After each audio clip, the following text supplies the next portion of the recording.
Welcome to a special bonus episode of So Much Crime, So Little Time. I'm Dee. And I'm Jeff, and we recently covered Camp Shame, the story of one of America's longest-running weight loss camps for kids, which is hiding some dark secrets.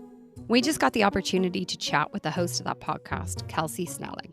Kelsey is a Philadelphia-based filmmaker whose work centers on social and environmental justice. Her dream is to direct music videos for Billie Eilish, hike the Appalachian Trail, and return to her previous residence of Alaska to live on a farm overrun with cats. Love that. Camp Shame is her first audio project. We really hope you enjoy this discussion.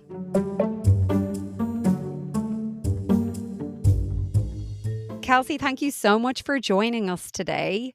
Sure. We're really excited to hear a little bit more from you about Camp Shame. I said Camp Shane so many times, I was getting the two confused. I would love to start there. How often course. did you say shame versus Shane? I think one of the hardest things about recording the podcast was actually making sure that the M's and the N's were extremely differentiated. Yes. And when I go back and I listen to the recordings, I still have a hard time understanding what I am saying. So I'm sure a lot of people are confused. But Camp Shane with an N is the name of the summer camp. And Camp Shame is, of course, the very creative, very genius title of the podcast. I actually thought it was like it was excellent, on point. Great, yeah.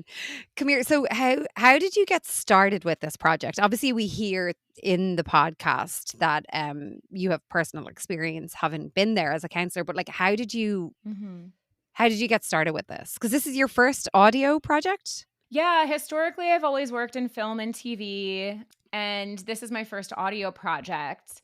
So I was a counselor at Camp Shane, which you'll hear about in the podcast.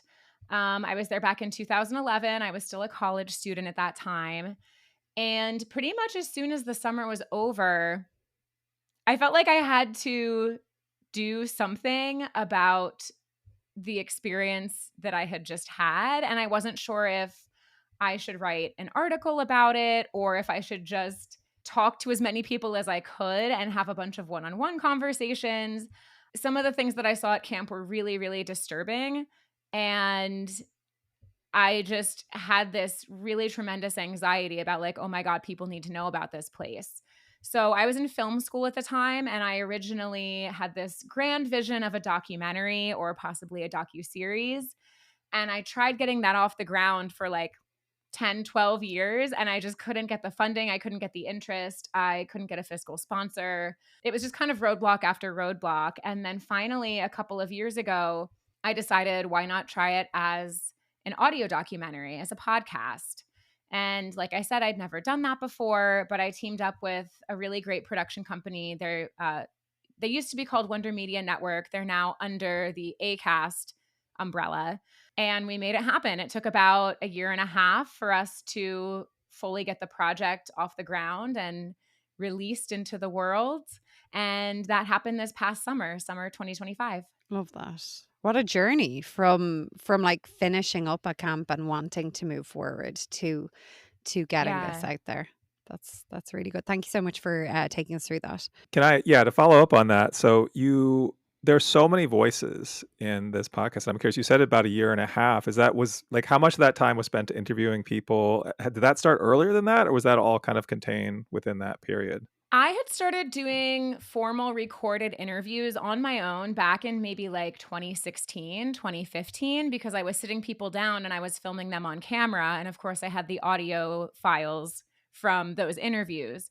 So several of the interviews I already had prior to this idea of transitioning to a podcast.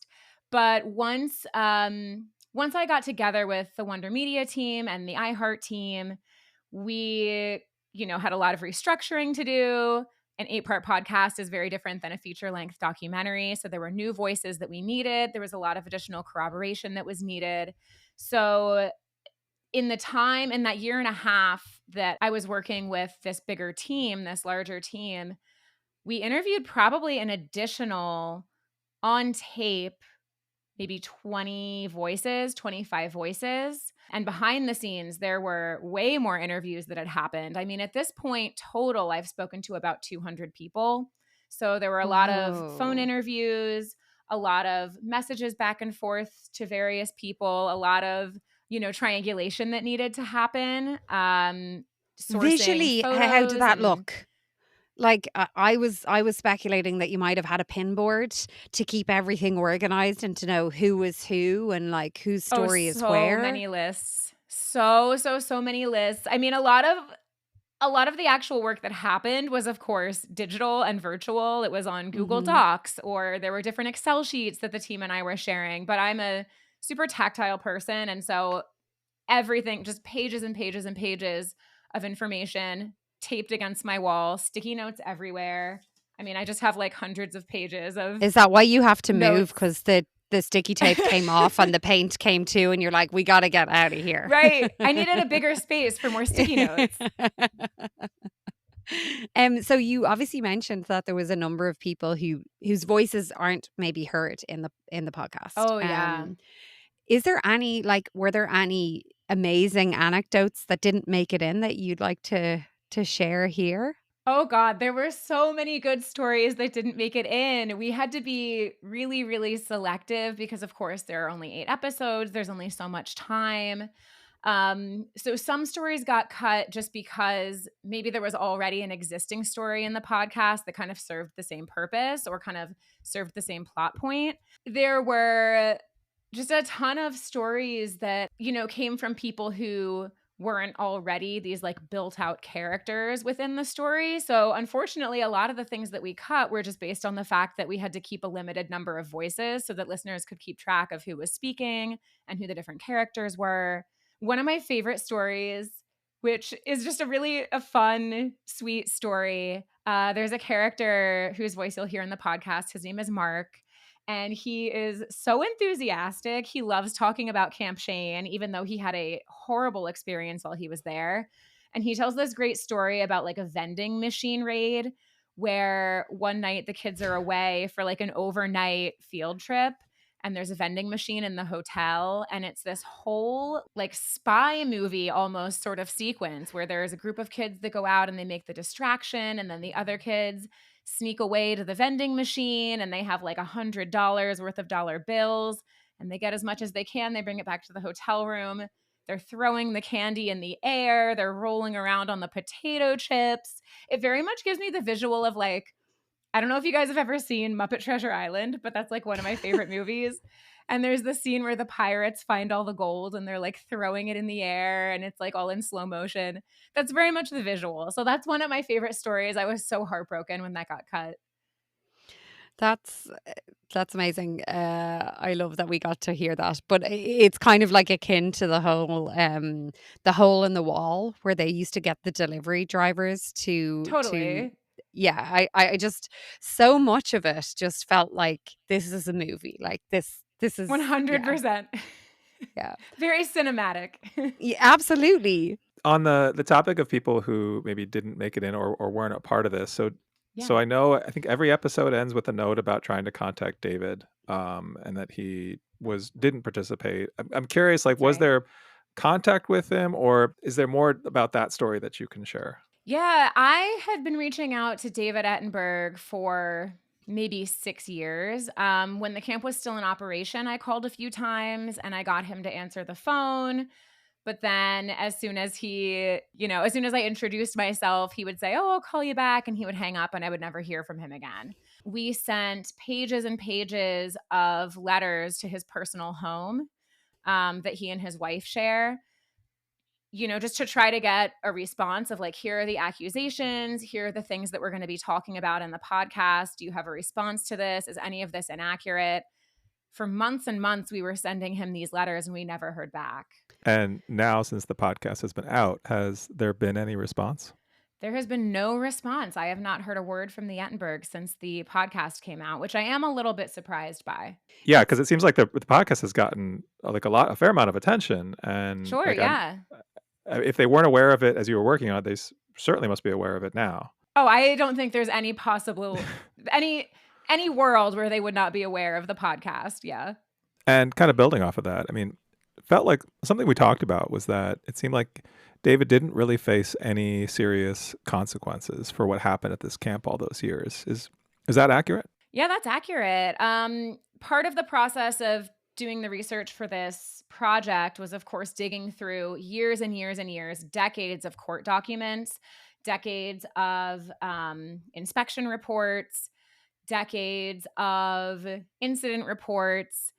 And other than him getting in trouble for tax evasion back in, I think it was 2004, nothing ever really came of these allegations. The number of times that the Ettenbergs has been sued, I don't even think I could count on two hands. Typically, in all of these cases, they settle out of court and things are kind of swept under the rug. And so there hasn't really been any real accountability for this family. That coupled with, like, as you're talking about inspections and all the different court cases, like the systemic failure to have Oh my allowed God. this to Yeah. exist and Yeah. recreate itself in different states. I- Mm-hmm.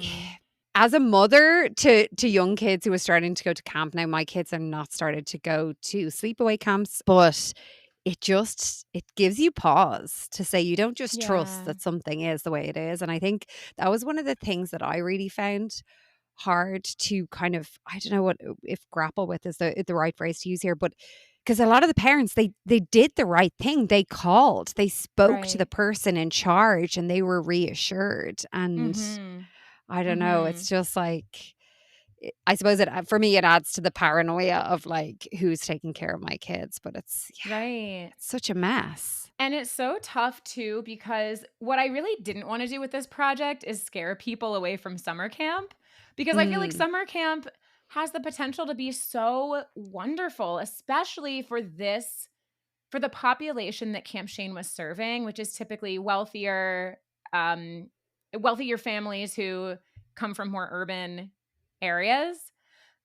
I mean, being in the woods and being in a bunk without air conditioning and not having TV and not having your phone, like that is such a tremendous experience that I think all kids should be having. But the unfortunate thing is there are so few regulations and there are so few checks and balances that you really don't know what you're getting into when you send your kids to a place like this. And you want to believe that the people running these places have the best intentions. And of course, at some summer camps, they absolutely do. But that didn't seem to be the case at Camp Shane. And I'm sure that's not the case at every camp. mm, Well, I was actually describing this podcast to someone this morning who hadn't heard it yet, Hmm. and they had listened to some podcast about weight loss camps and had a completely like 100% negative impression of what happens at these camps. I said, well, I felt like this Camp Shame presents. I mean, it presents an act. It seems like a balanced story, but there are positive stories. Like there are people who are campers there who say really positive things about their experience. It seems Totally. like the some of the intentions of the original, like the founding of the camp, were good. Hmm. Like some things weren't, but Hmm. I was trying to explain, like, well, it's not all bad. Like it's not. Right. There are a lot of really like good things. I think it's interesting to hear you say that about not wanting to scare people off of camps like this, because I feel like you did that despite telling a very like critical and kind of sobering story about it. I don't know. I also, I mean, my kids are older, so maybe I don't know. Hmm. Dee, maybe you're scared of sending your kids off to a sleepaway camp at this point. oh, to be fair, I'd be scared before. I would have been scared before I'd be sent to this anyway. Yeah. I think it's more just like it gives you pause, because I think it's Totally. so Yeah. easy to say if structures are in place and if you speak to someone and they're in Hmm. charge and they're confirming, like that's you have to go in kind of a little bit more cynical maybe in order to kind Yeah. of press the systems in place to make sure that you're happy to send your Yeah. kids somewhere. And I I'm not a think, cynical person. I'm the total opposite. So I think I need yeah. to push to question more. Um Yeah. I think also listening to your gut and not ignoring red flags is a huge thing. And part of the reason why it seems like Camp Shane was so successful is that parents were so desperate for their kids to fit in, and kids were so yeah. desperate to fit in that, yeah, there were red flags all around. There were some shady reviews online, and there were some marketing materials that didn't quite look right. And there were some weird conversations that parents had had with David prior to sending their kids to the camp. But I think people tell themselves, like, that they're overreacting, or they tell themselves like, Mhm. oh, it'll be fine. Hundreds of other kids have gone to this camp. And they seem to think that the benefits of a camp like this probably outweigh those red flags that, maybe should have been given more attention. Yeah, and do you know, you're so right, because I think the other thing that I suppose, one of the stories, a lot of the stories stick out to me, but one of the stories that stick out as you're saying that is Seth's story. He's obviously Mhm. groomed by Peter, but he spoke about wanting to go back. That's Like, he right. wanted to go back hoping that Peter wasn't going to be there, but he's going back for the positive side of it. And if the positive sides of the camp were strong enough for him to still want to go back there. And I know that there's Yeah. way more to that than like that simplistic view. Obviously, there's a lot of trauma and everything going on there. But that to Yeah. me was very interesting. It's a very kind of fascinating lens to see it through, seeing how it did allow him in a way to be himself, and he just didn't want Yeah. Peter to be part of it. He wanted everything else. Exactly. Exactly. And when you are someone who doesn't really feel like you fit in your ordinary life, I mean, think about like how compelling that is to go to a place where you can be the popular kid, you can have a Mhm. girlfriend or a boyfriend, you have friends who understand you. I mean, there are so many red flags that I would overlook if I were in that situation. And Absolutely. especially when you're a kid and you're not necessarily thinking through the long-term consequences, Of course. it's going to happen. Yeah, kids are going to be ecstatic to go back. And I think that's the other thing. I do want to come back to Seth and his story, but there was the other Yeah. thing, and I can't remember who this was. It was in episode 1, and it was the moment of this boy who had gone to the camp, and he had a story of how his brother years before had kind of slagged him, Mhm. and his weight, and so he stopped taking his shirt off at the pool, and Mhm. he's at Camp Shane, and he's there, and people are saying, "Come on, take your shirt off," and he takes it off, and he just speaks about this liberation and this Yeah. feeling of like this different view of himself. And I just, those are the kind of the small moments, and I'm saying small with air quotes. I don't know why I do this when it's an audio platform, but anyway, this small moment, but it's actually so pivotal. And that's the thing when Oh you go yeah. back to saying about how you don't want to scare people off of these sleepaway camps. Like, there are so many moments as a teenager that are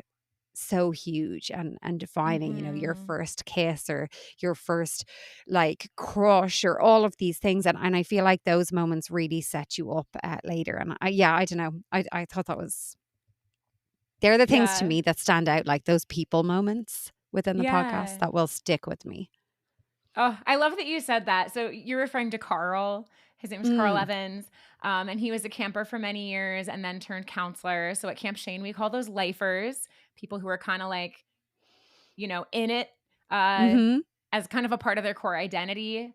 And they return to Shane year after year. And I think Carl's story is like, honestly, the crux of the entire narrative of Camp Shane, because you have this kid who, to your point, feels so liberated when he is in this environment, and he falls in love with Camp Shane right away, and he becomes kind of their head cheerleader, and he wants it to be what he believes it to be so badly that he is one of those people that goes back year after year after year, even though things are falling apart right in front of him.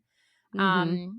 And he's one of those people who just fought tooth and nail to save this camp and to make it what he believed it could be. And camp betrayed him in the end. And I think that is honestly one of the most painful moments in the podcast, because it's kind of this, like, so many of these people go to this camp with this dream and this vision of what it could be and of what their utopia could look like, and then it kind of stabs them all in the back in the end, and it's really heartbreaking. Yeah. I want to talk about your experience because I feel Yeah. like this must have been difficult. I feel like for you to sort of revisit this period in your life that had some real challenges to it. I'm curious, maybe just as a first question about that, just what was it like putting your own story out there and having Mhm. to kind of revisit that, so many years later? It was actually not difficult for me at all, because part of the reason I wanted to make this so badly, and the whole reason that I spent over a decade doing it is because it was very cathartic for me. Way back in the beginning in like 2011, 2012, when I first started this whole venture, I really was just trying to figure out, like, am I crazy? Like, was that all a dream? Am I validated in my feelings about this camp? And as I did more and more research and I spoke with more and more people, I learned that things were so much worse, actually, than I had even experienced when I was there as a counselor. And so talking to people about it and putting this all together was something that just like there was this like anxiety in me that like I could not stop until it was done, until it was all tied up and, out in the world and other people knew about it.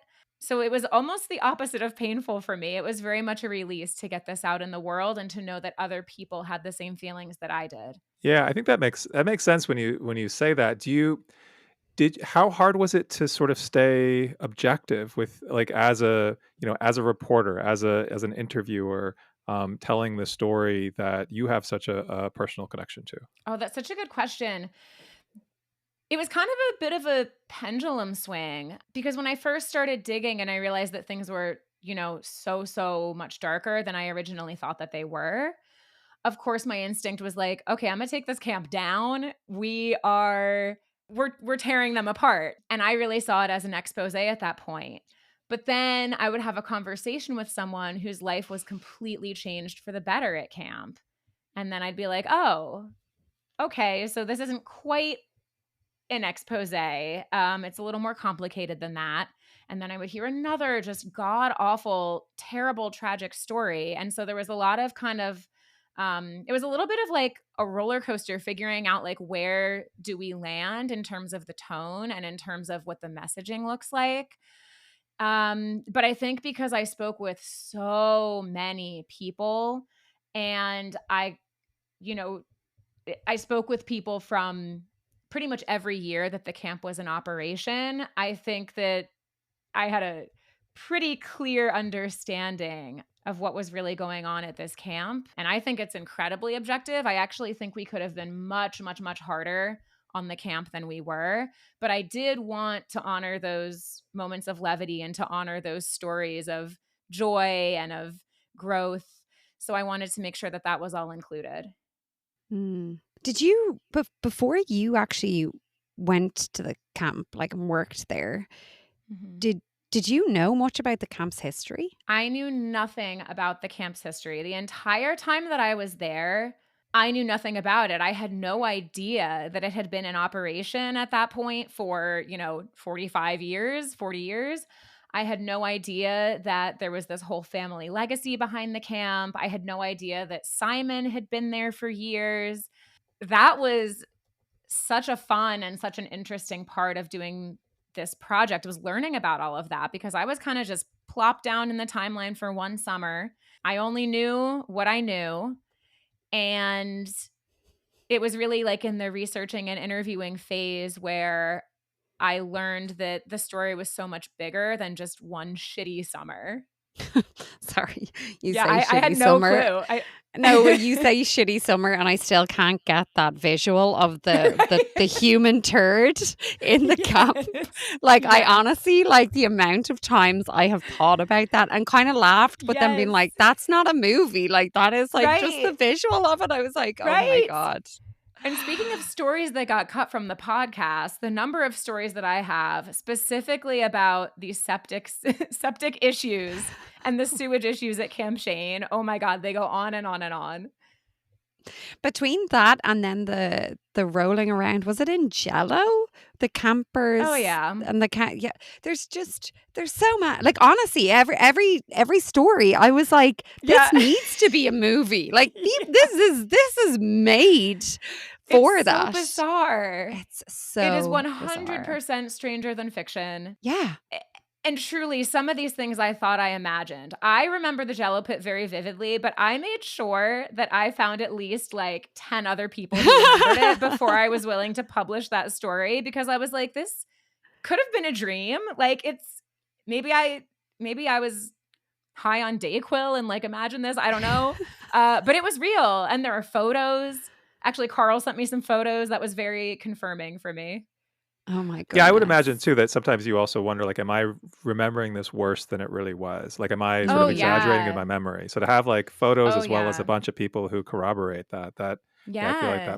that must really help. I also am a compulsive journaler. And so I have journals from that summer, which was really useful, especially for the 5th episode, which is the episode about my summer. They were really useful. Yeah. Wow. To pivot back to Seth, Seth's story when his mum found out, so much later, that was deeply affecting. And uh, can you talk about your experience, I suppose, with these stories and raising these traumas with people? Oh my God. Yeah. I mean, that is really what was extremely difficult. I had no problem revisiting my own summer because the things that I saw, while traumatizing, didn't happen to me. I saw a lot of things happen to other people, specifically the campers. But when talking to Seth specifically, I mean, I was so careful about, you don't want to re traumatize people when they are bringing up these really, really horrible experiences from their past. But actually, Seth is really similar to me in that he found a lot of catharsis in talking about it. And he and I started talking right around the time that he filed his lawsuit against Camp Shane. And so he was already kind of resurfacing all of this for the purposes of the lawsuit. And I don't think that he got the justice that he deserved through the court system. And so I think for him, being able to tell his story and actually have people listen to it was a huge deal. And certainly it wasn't easy. I mean, I've been talking to Seth. We connected back in, I want to say 2020. It's been 5 years, and there are hard days and there are easy days. And we text each other all the time. And some days he texts me and he's like, this is scary. And other days he's like, thank God that this is out there. So I think there are a lot of mixed emotions. But at the end of the day, Seth specifically really wanted to tell his story so that it could help other people. I mean, he says that all the time, but it was really tough. One of the things we talked about in our recap episode is like I personally had a very kind of strong reaction to this, and I think what you're describing there with people like finding that what you or others finding that catharsis in this resonates, and I would imagine that people who listen to this podcast who have no personal experience with Camp Shane, but maybe whether it's weight loss camp or whether it's just struggling with body image issues or whatever it may be, that they Mhm. have a connection to this story. So I guess I'm just curious what you've heard from people who've listened to the podcast, maybe again with no connection to the camp itself.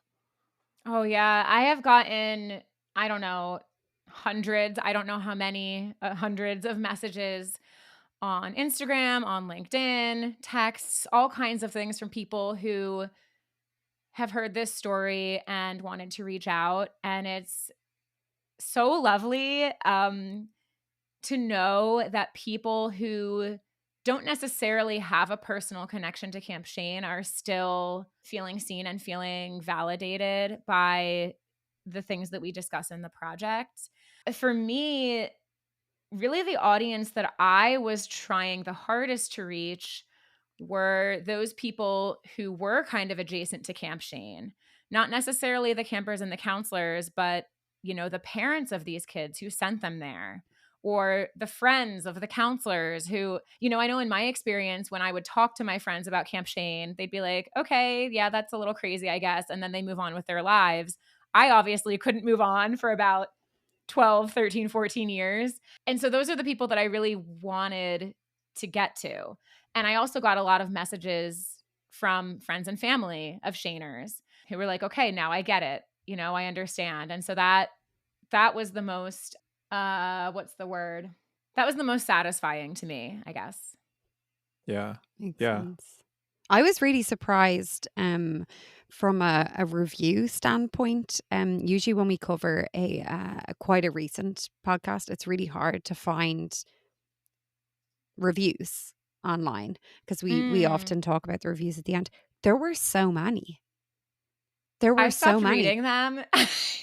There are so many trolls out there. So Mm, many of the reviews are like, "Oh, fat people suck." And I was like, I just can't mm. read these anymore. Well, but not even like if we ignore that portion of it, I just Right. found that there was so many reviews Yeah. from people who had listened, Yeah. and I don't know. I think it must be telling to like the podcast in general, and the subject matter, because it's just we've covered, Jeff. How many podcasts have we covered now? It's like 100, over 100. Oh, wow. Yeah, I mean, we've done 170 or so episodes since we usually do two. So yeah, well, no, it's in the Right. 100 ballpark. Yeah. Yeah, and so it's the subject matter here is not something that has space in Mhm. podcasts from Mhm. what we have seen. And so I don't know, I found it fascinating that there just were so many reviews online. People were chatting about it, and whether it was like, oh yeah, like I liked X and Y aspects of it, Mhm. even if there was like any sort of like criticisms or anything of it, it was, or like different perspectives, people were talking about it. And you Yeah. honestly, we have done so many like recent podcasts, and you don't see that much chatter about it. So I think it's telling to like that you're getting a conversation started, and you're bringing Yeah. it up and you're reaching so many people, which I think is fantastic.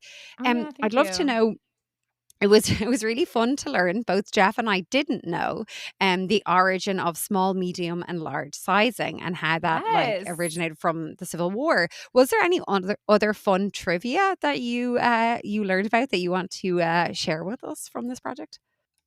Oh, that's such a good question.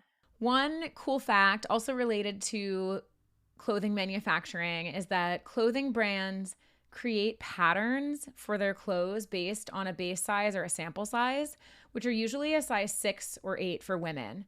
So all other sizes are graded up or down and are never actually fitted to a human body or a human model, which is really interesting because a woman who is a size 0 and a woman who is a size 26 are probably not going to be the same shape.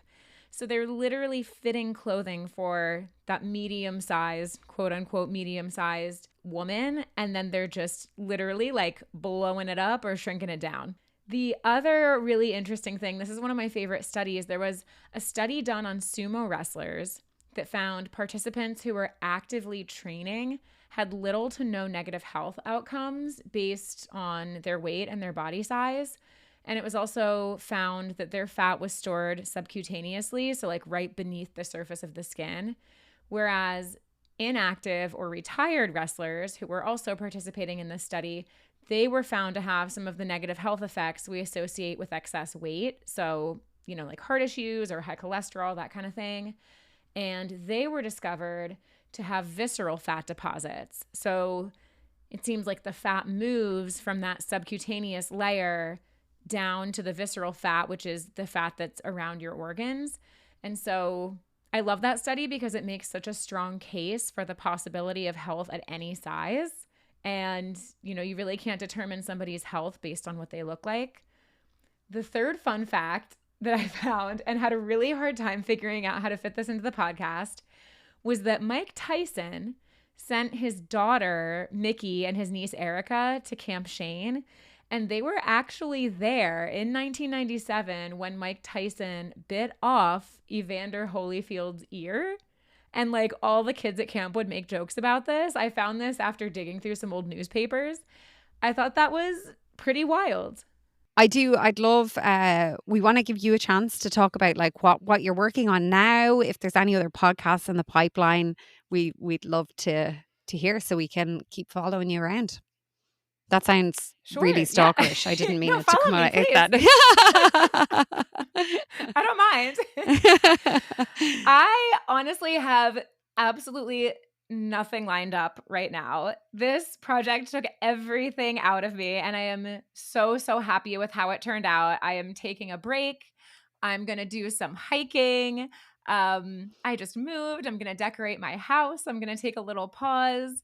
I think probably what's next for me is I am, as I said earlier, historically a filmmaker, and I would love to do my first feature, which I've been preparing for a couple of years now. I would love to do a couple of short films. I would absolutely be open to doing a podcast again. I think will be hard for me to find something that I am as passionate about as I was about Camp Shane. Makes sense. Maybe you could document how you move to achieving your goal of directing a video for Billie Eilish. Maybe that could Oh my be God. the next podcast. I would love that. I think that's a While great hiking idea. the Appalachian Trail, maybe Yeah, of course. do all of them in one on the way back to Alaska. I've actually no idea where the Appalachian Trail is, so I don't know it's if it okay. would bring It's you a back long way from Alaska. to Alaska. Okay. It's like probably 5,000 miles of walking. No big deal. Actually, on that note, have you done any parts of the Appalachian Trail? I have, yeah. I grew up in a town called Bangor, Pennsylvania, which is right along the Appalachian Trail. So I've done I've done a lot of the Pennsylvania section, but I've never done the whole thing, obviously. So I mean, the Billie Eilish thing is cool too, but the Appalachian Trail, I think, is just I think one is a little more attainable than the other, but yeah, I mean, Billie Eilish seems. I don't know how long the Appalachian Trail is, so I don't know. It takes about 6 months to do the Appalachian Trail. Oh, fantastic. Yeah, that's a lot of walking. I think the Billie Eilish dream might be like 15 years off, but you never know. Well, you got to have long-term goals and short-term goals, and it seems like the Appalachian Trails is a 6-month goal, and yeah, a little bit longer field. I love that. Thank you so much for taking the time to chat to us. This has been fantastic. I love the energy you're bringing. I'm obsessed with the fact that you are not exhausted, having spent the last 9 days moving. And I'm very invigorated when I talk about Fat Camp. So yeah, well, I suppose brings back the spark. Yeah. I love that. Yeah, thank you, Kelsey. One thing I just wanted to say for the record, I think we've listened to a lot of podcasts from people who are very personally close to the story, and I think that's such a hard thing to pull off. I think it's a hard thing to do well, but it also, like, when it works well, I feel like it makes for like the most kind of resonant, impactful stories. And I think that's why this one, I think, hit me so hard, possibly because I think you both told that story so well, but then you became a part of the story too, which I thought it was a delicate line to walk, but I think it worked really, really well. And so I'm eager to share this, like, our thoughts with people and share this interview with people. Wow, thanks so much. That's great to hear.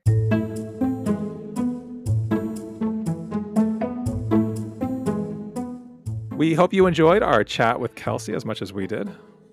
As a reminder, if you haven't listened yet, check out our 2 episodes on Camp Shame.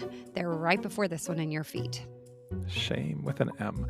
And of course, you should also check out the Camp Shame with an M podcast. We'll link to that in our show notes. Before we go, a quick reminder to check us out on Patreon, patreon.com/so much crime, so little time. As the season of being thankful is over for this year, we're moving into the season of gifting. And why not gift yourself a top tier membership of Patreon, where you will receive, some great stuff, news on the show, outtakes, bonus clips, and even some swag. And also, please remember to subscribe to our show if you haven't already, and leave us a rating, 5 stars, please, on Spotify or Apple. Thanks.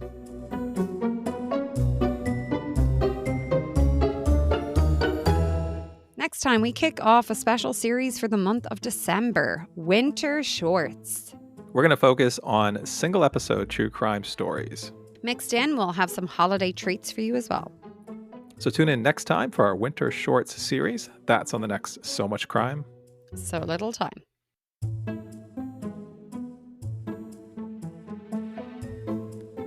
So Much Crime, So Little Time is a production of Mind Glove Media. The executive producer is Paxton Caloriso. Our associate producer is Blythe Ty. Our theme music was composed by Vyacheslav Starostin. If you haven't done it yet, please subscribe to this show on your podcast app. And don't forget to give us a 5-star rating and a review. Even better, tell your friends. To join the discussion, look for us on social media. Check out the show notes for all the links. Thanks for listening.